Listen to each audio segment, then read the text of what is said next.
बाप रे कैसन रहनी कैसन हो गल हमरा मुंह कितना करिया लागत बे। अबो काते यानी एकदम मार बाजार बनवले बड़ी बाजार के बनावत हवे देखा तानी कि मुंह इतना खराब हो गई। सुनी ना मन ठीक नहीं है, बहुत सर में दर्द होता है हमारे। यार कहीं जाए वो में मार एकदम सज रहल बड़ी तू। ना जी कहीं नहीं के जाए के रो बैठी हम खाना लेके आई। रुको खाना खाना खाई ले रहा है ये बताओ कि कौन जाए तो नहीं क्यों करा हैं मार एकदम केसु झाड़ के तैयारी हो गई। अब केसो झाड़ गुना बका नहीं झाड़ के चाहिए मैं कौन जाए बस ना कहीं नहीं के जाए के हम कहां जाए। खाना क्या बनूंगा हो सब्जी रोटी ऐसे तो टी है बोलत के खाना तो खाना को पानी पिए के मन नहीं करत तो का कहीं लेके आरती उतारी का नहीं आरती का तू तेरे बोलत के बातें इस तरह पेट भर जाता कहा तनी कि सर दुखाता लेकिन समझ नहीं क्या होता रौरा रोज के रोज तेरा ड्रामा ये बा जब आओ तेरे घर में। हां ठीक बा हमरे ड्रामा बानू रौरा तो बहुत अच्छा बानी नु जब आओ तेरे तब दूर से बत खा और लोड तू खा मत खाए खाम तो खाई ना तो मत जाए ठीक बा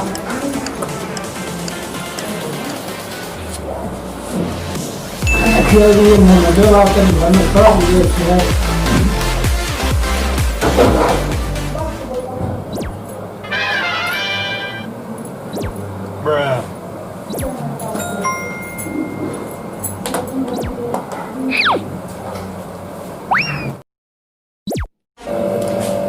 का हो का हाल बा।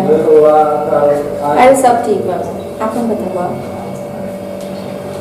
का करी आज टाइम में ना मिलल हवे सब काम करे बा ओकरा पास ही पागल हो के हमरा के सर में दर्द कर देता है।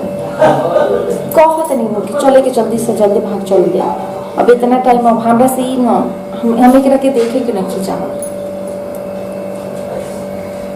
जबरदस्ती दिल पे झूलल जाता।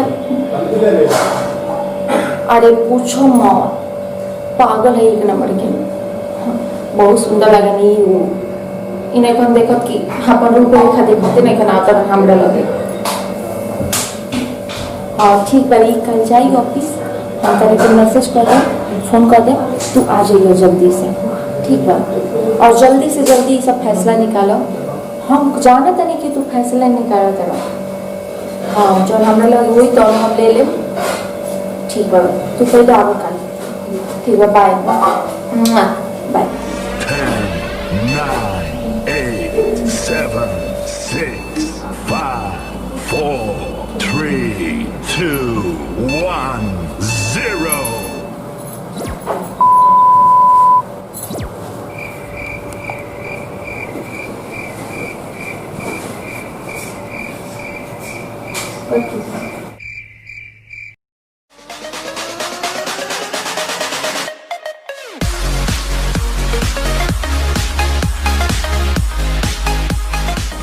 सुनता हो ये सुनता हो। हाँ बोली अरे ना हो बोली हाँ रोक कर लू कहत नहीं कि लंचो कसा गइल बा। हाँ लियाओ तेरे हम चली अब ड्यूटी चली टाइम मर हो गइल की बा बोली आते लियाओ जल्दी रोज के रोज 10 मिनट लेते हैं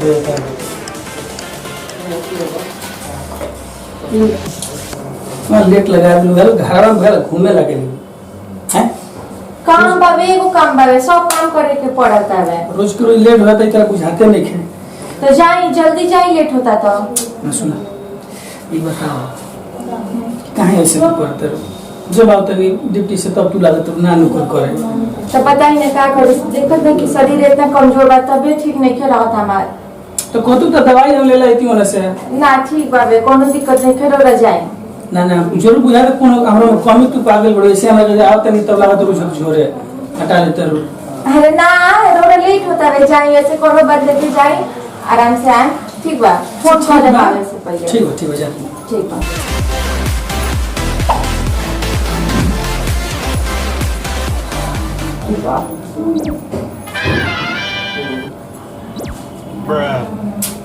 फोनो ना उठले इनके से सुना ना चल गल ना हो जल्दी ऐसे में दिमाग खराब है जल्दी आओ 5 मिनट कर हमारे सामने हो ठीक है जल्दी आओ इंतजार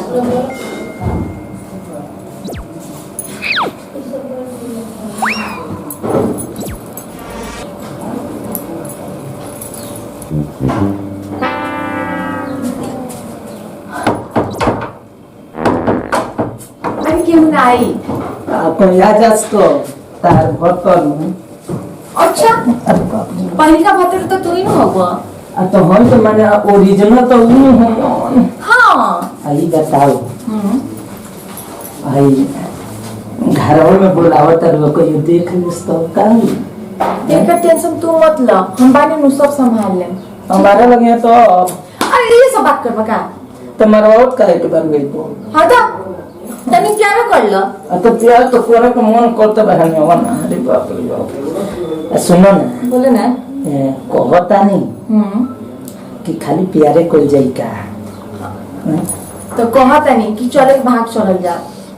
भाग चले के हाँ भाई सब अच्छा नहीं क्या भागो लई ना अब मजाक कम कर ठीक बा हां अब समझ लिया ये बड़ा लेकिन हमरा कुछ कुछ होता क्या होता है कुछ कुछ इधर करे के सुन ना हां हम सही में हम अब नहीं के मन करत है रहे के रहे तो मन नहीं के करो सही में तो सुनो आज लेकिन अभी तनी इनकर पैसा मिले के बाद ठीक बा हां सब पैसे मिल जावे त बे तो उत्तम उपाय है इसको मिल जाला नहीं लेकर रफू चकुर हो चलो हाँ अम्मा जी गहनवा उहे रखले बानी आवे दो तो धीरे धीरे ना झेटे तारी हाल ना रहित नु तो हम इनका लगे एक दिन का एक पल ना रहती इनका करी तारो हाथ खाली ना हो ये सब तारा वजह से हम सब बर्दाश्त करत नहीं ना तो हो कर अगर तुम कोई बर्दाश्त करो तो दूर के बाद हम होकर के देखी के नहीं खिंचा जानता बात का हो गइल बा ई हो गइल बा ना को जरा हड्डी में कबाब कि कबाब में हड्डी कबाब में हड्डी हो ओकरे खिस्सा हो गइल बा आशा बस कुछ दिन के टेंशन बाबे सब दूर हो जाई अरे सुनो ना ए का तू हमर जान हो हां खाली जान जान कहियो हां तू हमर आता ई की हो सही लागो तो के हवे मैं आज खोला कौड़िया आगे रुक जा 1 मिनट खोल दनी आराम से आराम से ठीक है ठीक है काय करते हो आई ना देखी ना दीदी के घर के पास के बड़ा दीदी फोन कर दिया आ कहली है दी है सब बैठी तो दीदी कहली है ना कि मतलब फोन कर कि कल यहाँ के दिल्ली जाए के बाबे तो आज अपना लगे रुकाली है आज हम तनी रात को बैठ ना का गोजर गइल बैठ ना बतिया सकत रहू आ त तार दीदी के के हाँ दीदी के दिन के लड़का है अच्छा तो कहनी एक दीदी को कि एब्रा कल इनका ट्रेन बा यहाँ के अच्छा तो आज रात में ये जरूर के से कोनो बात देखे क्यों ही तो ये जान के रुझान हां खैजा कहीं होता अच्छा ठीक बा क्या खाना वाना दे दी हो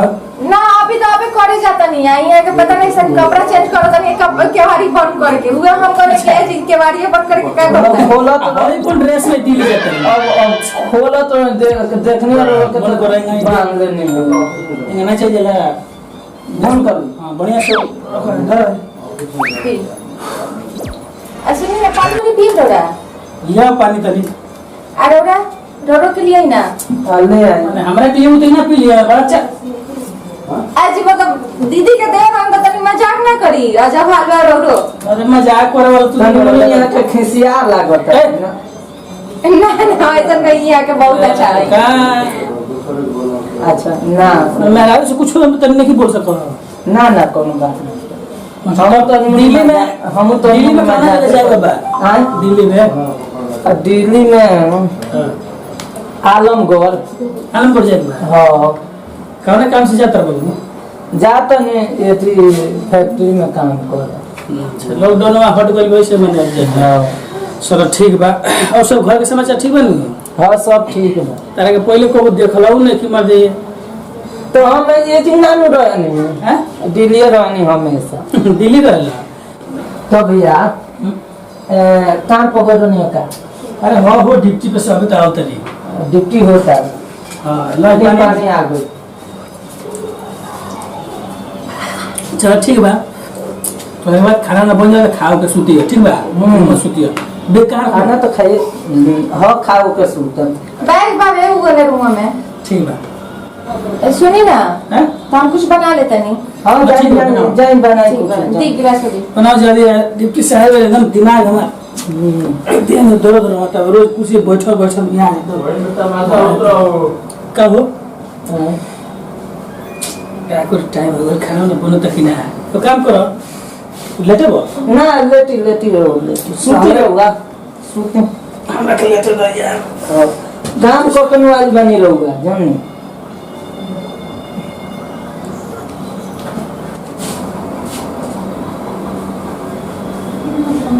भैया सुतरानी का खाना ना खा हाँ सूत हो गया तन देखो तनी जानू का करो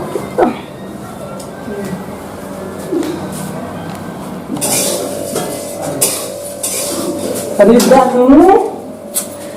वहाँ के चाचा आज सूत बोल पा रहे हूँ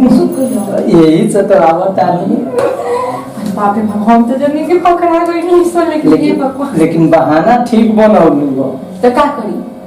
ठीक ना कहनिया हाँ ना चाहिए सुन ना सन में सुतल हम हाँ देख जगह के देख के नहीं हो तो तब और सब का और तो मन को तो खाए के का और बोला था जो मन तू खाली बोल तो सोचे लू बोला कौन सी सोची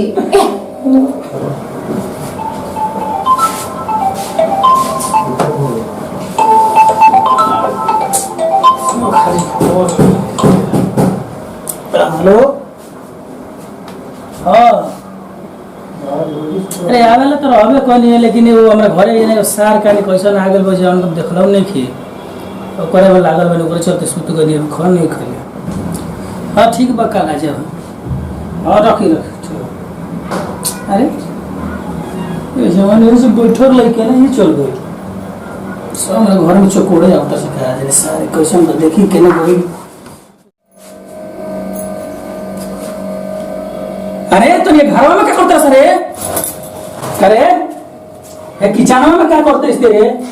मेरा प्यास लगा पानी पिया गई पानी पिए गई रईस ये बता कि बरांडा में रखल हम फ्रिज तो ये पानी ना मिल रहा कितने किचन में घुस गई वो जी देखले थोड़ी बात है यहां से मांग अरे सुनी हमारे आंख में कुछ पड़ गया रहला उहे निकाला तल हम अच्छा तब आंख में पड़ गल तो निकाले खतरा गेल हम हमरा कैसे का लिया में इथे पड़ तरला डांट टूट तरला रौना सुता नहीं तो हम का करी सुतर नहीं तो हेगे का चीन में जो है किचन में ढुक गई करे अच्छा बोलती है सुनी ना कौन ने ना छोड़ दी इनका के हाथ लगाइबो मत करे ना तो हाथ तोड़ दे समझ ली नो अरे हम चुआ में कहीं बोलती है हां सब सुने के बाबे नो तो सुना तारा जैसे आदमी पर हम रहे लागत आबे हम इनकरा से प्यार करे नहीं ठीक बा और हां सच हवे कि हम के प्यार करे नहीं सच और हाथ उठाइबो मत करे ना तो हाथ तोड़ के हाथ में दे देम हम अरे बाप रे बाप इतना बड़ा काम संग धोखा लिए हां से प्यार कर ली हां करे नहीं ना आज से ना कुआरे से करे नहीं आ इनके साथ जिए मरम सब करे ठीक बा कौन चीज चलेगा मैं के शादी कर जा छोड़ के ना जी होई भैया हम लोग के माफ करे हमरा से जौन गलती भइल बा तारा से शादी करे खातिर हम ना प्यार करत रहनी हो हां ई का कहता है तू इनके से ए सही को आज आप प्यार ना करत रही तो हमरा घर खबर नहीं तो छोड़ के हमरा घर तक पहुंच गईस ऐसे ना ए हां का बोल बा राजा तू का पूछो ऐसे ना अब हम ना हम तारा से बियाह ना कर हम लोग के अरे यार प्यार के भूत सवार हो गई बा राजा राजा कोई नहीं छोड़ के कोई छोड़ के नु रे सारा इज्जत हमर माटी में मिला दबिस है काहे को बोलत हो उतर के प्यार के बुखार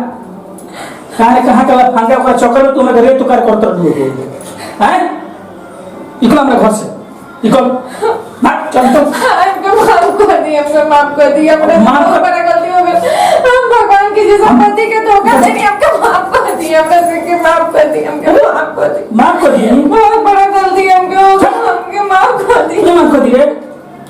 ओ भाई सब कभी ना कुछ नहीं आते इको तो घर जा इसको हमने के माफ कर दी माफ कर दिए भगवान भी के माफ कर लो हमके माफ कर दी हमसे बहुत इतना भी हमरा से तो प्यार की घूम चावत रही है शादी से पता लगा लो शादी से पहले उसे उनके के बाद हमरा ना पता रहा कि जेकरा के जरा हम पति के धोखा देते नु हमने कैसे छोड़ दी हमके माफ कर बुझा गल ना आज के प्यार के बारे में तोरा हमारा भूल गए हमको माफ कर दी 2 दिन के प्यार ऐसा नहीं होला जो तोरा के माफ करता नु कहां से माफ करता नहीं कि तोरा संग हम साथ करा गए वचन ले लेबानी आज के बाद हम कभी रोने के धोखे में हमके माफ कर दे।